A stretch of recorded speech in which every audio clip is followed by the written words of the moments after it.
Salam perpaduan and good evening. You're watching News at 10. I'm Brendan Nepal. Our top stories for tonight. GLCs and private entities signed agreements during PMs Jakarta visit. And also solutions available to resolve political crisis in Sabah.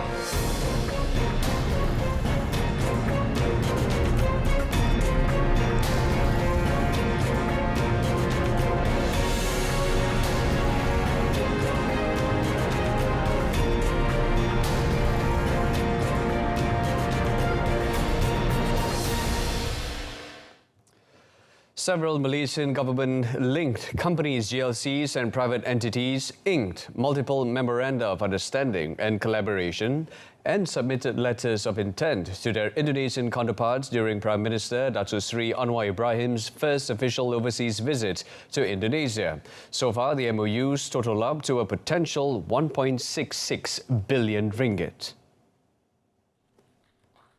The giants partnering up with their Indonesian counterparts include FGV Holdings Berhad, who signed an agreement to collaborate with PT Perkembangan Nusantara Indonesia to increase the value of each organisation, including their subsidiaries. Meanwhile, Asik Offshore and Marine Sindiran Berhad inked an MOU with PT Dok dan Perkapalan Kotja Bahari to capture market shares for engineering, shipbuilding, ship repair, financial investment for production instruments and production facilities, onshore and offshore engineering, fabrication and for business shipbuilding and ship repair from national shipping companies within the Indonesian region. The joint venture partnerships are estimated to value at more than 500 million ringgit in 2 years. Datuk Seri Anwar's entourage in Jakarta included International Trade and Industries Minister Senator Datuk Seri Tengku Zafrul Tengku Abdul Aziz and Malaysian Foreign Minister Datuk Seri Zamri Abdul Kadir. He's scheduled to meet Indonesian President Joko Widodo tomorrow, among other planned itineraries. Deputy Prime Minister Datuk Seri Dr. Ahmad Zahid Hamidi believes there is a formula to resolve the ongoing political crisis in Sabah. Although not going into details, Datuk Seri Ahmad Zahid, who is also UMNO President, said, among others, it is to detail out the wish lists of the several parties involved in the crisis, adding that they will be then considered rationally. The Barisan Nasional BN chairman said the formula will be discussed in a meeting with Prime Minister Datuk Seri Anwar Ibrahim and Sabah Chief Minister Datuk Seri Hajiji Noor soon. Saya fikir gencatan senjata mesti dilakukan sekarang. Dan tidak ada sebarang kenyataan daripada mana-mana pihak sekalipun yang menyentuh mengenai perkara itu. Dan saya fikir yang penting rakyat jangan dibebani jika berlaku hang government ataupun masalah perundangan mengikut undang-undang tubuh kerajaan negeri ataupun perlembagaan negeri itu sendiri. Met today at Angkasa Puri, Kota Media, Datuk Seri Ahmad Zahid wants the political stability currently enjoyed at the national level to be also reflected in the states, Sabah included, and urged all parties not to take a vindictive approach in trying to find a solution. On Friday, State BN and UMNO Chief Datuk Seri Bung Mokhtar Radin announced Sabah Barisan Nasional's decision to withdraw its support for the Sabah government. This, according to Datuk Seri Bung Mokhtar, was because of a loss in confidence in Datuk Seri Hajiji's position as Chief Minister, in addition to a breach of an agreement between BN and Perikatan Nasional, PN, following the Sabah state elections in 2020. Gabungan Rakyat Sabah GRS Chairman Datuk Seri Hajiji Noor claims that he has obtained the support of 44 Sabah State Assemblymen from GRS, Pakatan Harapan PH and Barisan Nasional BN. He said that with the support, the Sabah state government remained intact and he was still the Chief Minister. Kerajaan yang ada ini, yang saya pimpin ini, masih lagi utuh dan kuat dan akan terus mentadbir negeri Sabah. InsyaAllah kita akan membuat reshuffle kabinet dalam masa terdekat. Earlier in the afternoon, he attended an hour-long meeting with 44 Sabah Assemblymen at the Sabah Chief Minister's official residence in Srigaya. Of the 44 assemblymen, 29 are believed to be from GRS, PH7, BN5, PAS 1, Parti Harapan Rakyat Sabah 1 and an independent. According to Datuk Seri Hajiji, he had submitted the statutory declarations of all the assemblymen who supported him to Sabah Yang di-Pertua Negeri Tun Juha Mahiruddin at Istana Seri Kinabalu yesterday. The Ministry of Education, MOE, has completed an investigation into the recent incident of a volleyball coach slapping two young female players, according to its Minister, Fadlina Siddiq. Elaborating further on the matter, she said that the investigation report was submitted to the MOE's Integrity Unit for further action. Saya nak sebut di sini proses sangat penting, ya, proses sangat penting dalam kes ini dan kita ada ruang keadilan untuk semua pihak dan guru ini juga boleh membuat representasi, ya. Jadi soal proses ini sangat penting kita tekan daripada awal dan kita tidak kompromi soal keganasan. Jadi proses ini sedang berlangsung, jadi kita tunggulah hasil siasatan daripada Unit Integriti dan Tata Tertib KPN. She said this after visiting the Bukit Pancho basketball court, which is the location of the Nibong Tebal Parliamentary Free Market 2023. Fadlina, who is also a Member of Parliament for Nibong Tebal, said this when asked to comment on the issue of a Malacca under-14 girls volleyball team coach who slapped two of his players in a tournament held in Johor from 14 to 16 September last year. As a result of a video on the incident that went viral, the coach, Saiful Hadi Ama, 44, has publicly apologized for his actions and that he is ready to face action after the incident. A Form 4 student was among 4 male suspects arrested by the police to assist investigations into the discovery of 25.5 kilograms of ketamine worth more than 1.4 million ringgit in Kampung Laloh, Kuala Krai last Friday. Kelantan Police Chief Datuk Muhammad Zaki Harun said the seizure was made after receiving a report from Road Transport Department JPJ officers following a sighting of a Perodua Myvi car that hastily stopped 200 meters from the JPJ roadblock on Kampung Laloh Road. On inspecting the abandoned car, he said, police found 26 clear plastic packets of suspected drugs in 2 white bags and a black plastic wheeled suitcase. Briefing reporters today, Datuk Muhammad Zaki said that following the incident, police conducted 4 raids on Friday and yesterday and arrested 4 suspects, aged between 16 and 30, in Pasir Mas. Dan lanjutan daripada itu, pegawai daripada narkotik IPD Kuala Krai telah membuat pemeriksaan dan masa yang sama telah membuat pemeriksaan secara segera, iaitu dipanggil ujian pantas menggunakan test strip 26 bungkusan. 11 bungkusan di dalam beg dan 15 di bahagian luar. Dianggap satu kumpulan setakat ini, 4 orang ini, dan mereka masih lagi kita dalam siasatan untuk melihat peranan masing-masing. Dan kita percaya yang kita tangkap ini salah seorang adalah mastermind. The State Police Chief added that all the suspects have been remanded for 7 days until 13 January to assist in the investigations under Section 39B of the Dangerous Drugs Act 1952. Police believe the case has links to an international drug trafficking syndicate as the drugs originated from Thailand and were meant for the Kuala Lumpur market. A lecturer in Iskandar Puteri lost 1.3 million ringgit after being deceived by a Macau scam syndicate. Johor Police Chief Datuk Kamarul Zaman Mahmad said the 41-year-old woman fell victim to a phone call in which one individual posed as a health ministry staff. He said the individual on the line claimed that the victim was involved in forging the COVID-19 report in Sabah before the call was connected to a Sabah police officer, who then stated the victim was involved in money laundering and drug activities. After the victim denied the allegation, she was instructed by the inspector to open a new bank account and submit the password and register the phone number given by the inspector to receive a transaction authorization code, TAC. Oh, ini adalah MO, saya rasa MO baru, iaitu dia menelefon mangsa dan mengatakan bahawa ada isu berkaitan dengan vaksin. Vaksin ni memang Dan dia pun terpengaruh dan menyambung telefon tersebut ke polis, terusnya kepada pihak custom dan sebagainya. Dan setelah itu membuka akaun baru di bank. Dia telah juga membuat pinjaman ke bank, beberapa bank, sehingga kerugian sebanyak 1.3 juta. Briefing reporters today, Dato' Kamarul Zaman said the victim was told that the new account was for safekeeping until the investigation ends. The victim transferred about 1.3 million ringgit to the account between 17 October and 25 November last year. She only realized she had been duped after noticing a few transactions to unknown accounts. And on another note, Johor Police have arrested 8 members of loan shark syndicates for allegedly being involved in arson and splashing red paint in the state since October last year.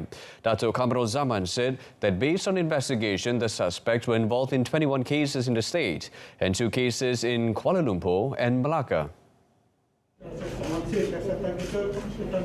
He said that the Batu Pahat Anti-Vice, Gambling and Secret Societies Division D7 unit conducted a raid in Kuala Lumpur at 1:40 p.m. on Wednesday and managed to arrest 3 local men aged between 28 and 37. He added that this was part of a follow-up arrest made by the Brickfields HQ Criminal Investigation Department on 29 December last year. Dan juga kita menasihatkan kepada tuan dan perempuan, pada dalam operasi ini juga kita telah membuat lawatan semula ke semua rumah-rumah yang pernah disimbah cat atau yang dibakar api. Kita telah jumpa dengan yang membuat laporan polis dan kita memberi maklumat siasatan dan juga kita menunggu apa-apa maklumat jika sekiranya mereka diganggu oleh sindiket ini lagi. In a briefing at the Johor Police Headquarters today, Dato' Kamarul Zaman added, police arrested 5 individuals including a local woman and a Vietnamese woman aged between 27 and 68. He said the group's modus operandi was to come to Johor to conduct criminal acts and get paid 800 ringgit for each job from 12 a.m. to 4 a.m. Police also confiscated cash worth 4,649 ringgit, various types of clothing, 2 vehicles, 7 mobile phones, and a document with the addresses of victims. All suspects are currently on remand until the 10th of January.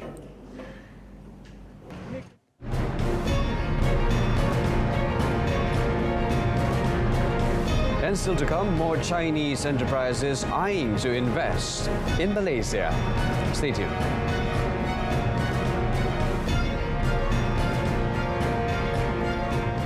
Malaysia continues to be the preferred destination for entrepreneurs from China to expand their businesses in this region, with more Chinese investors eyeing to invest in the country.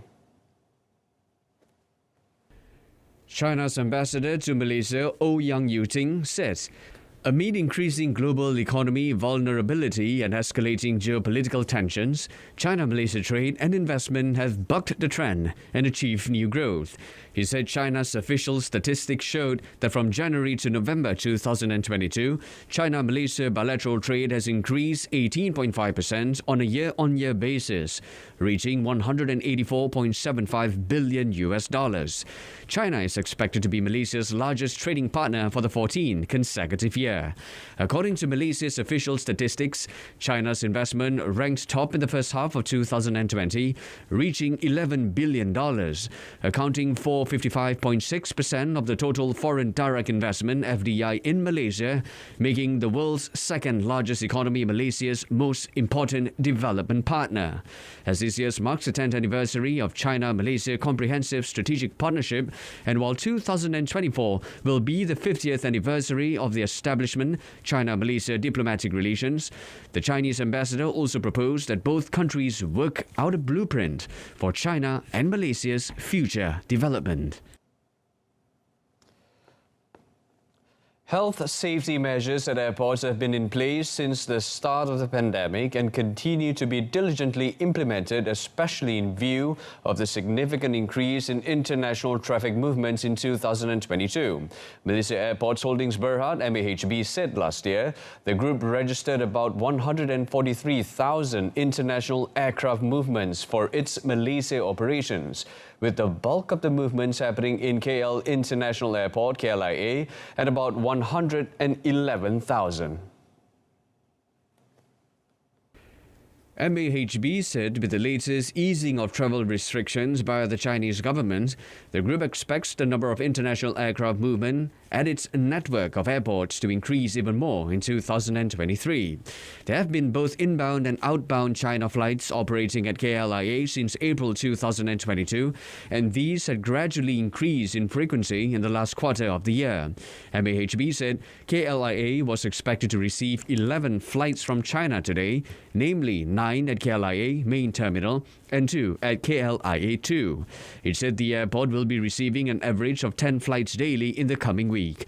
MAHB also said the group continues to work closely with the Health Ministry and other relevant agencies to ensure that health safety for all passengers at its network of airports are safeguarded. It said that in view of these positive developments, the group had stepped up its preparations to welcome more passengers, especially in terms of facilities and service improvements. And next in sports, Setia ready to mount serious challenge at the Malaysia Open. Stay with us.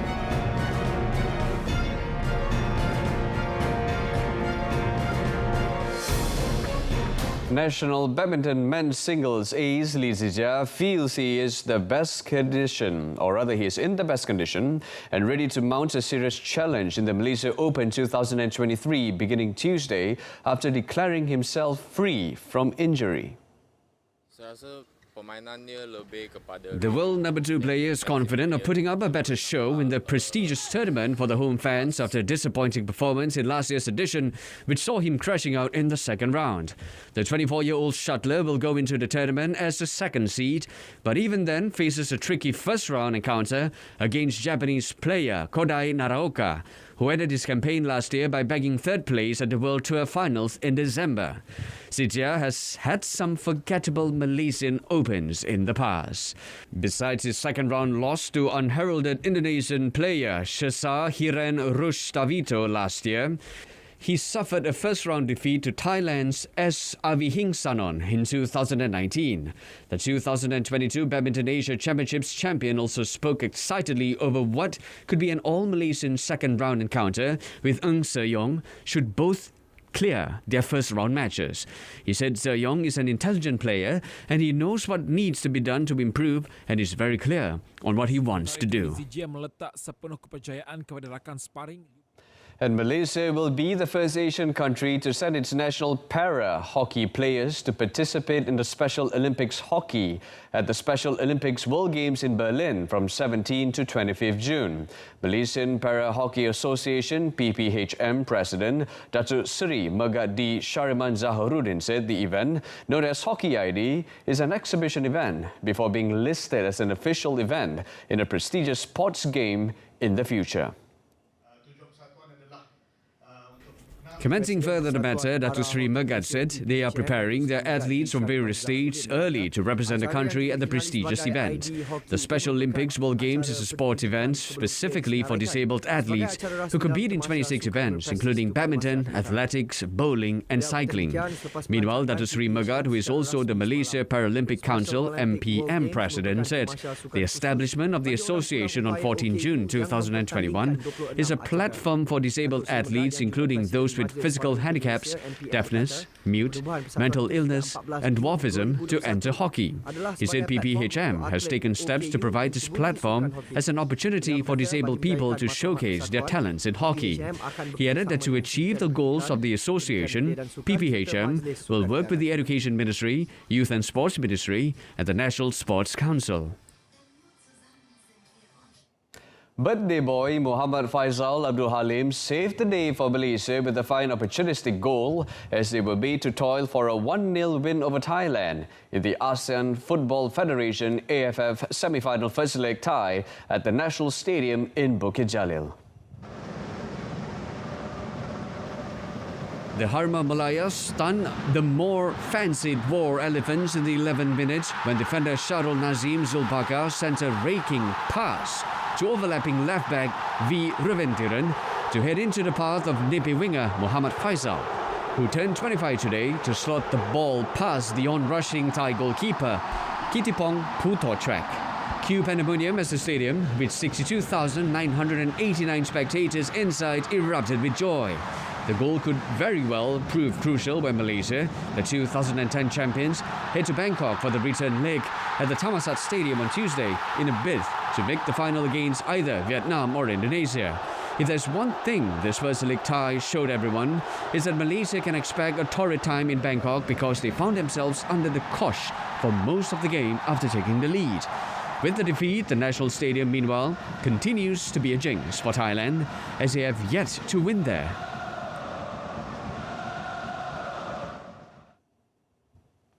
On another note, Harimau Malaya head coach Kim Panggon stressed that a slim victory against Thailand is clearly not enough to cement a place in the final. While a torrid time await the national squad in the return leg at the Thammasat Stadium this Tuesday, Panggon believes his players can keep their cool and go out fighting in a bid to avoid a semi-final exit away from home. More importantly, he was relieved to see that his team did not concede a goal against the War Elephants in the match. Proud of them. Congratulations to them. I think tonight all the Malaysia football fans and also public should be proud of all our Harimau Malaya players. And much appreciate tonight amazing supporting from the spectators that we want to see our home to make our festival. But this is not the end of the semi-final. We just finished first leg of the game. I think we must be quickly recover and also must be well preparation for the away game. When asked to comment on Dominic Tan's disallowed header in the 55th minute, the South Korean only said that he didn't see it, therefore he is unable to comment on the incident. And that's it from us tonight. And here's a recap of our top story. GLCs and private entities signed agreements during PMs Jakarta visit. Join us for more update at 12:30 p.m. tomorrow afternoon. Till then, it's lights out. I'm Brendan Lepol. Stay tuned to Saluran Berita RTM and have a fantastic week ahead. Take care.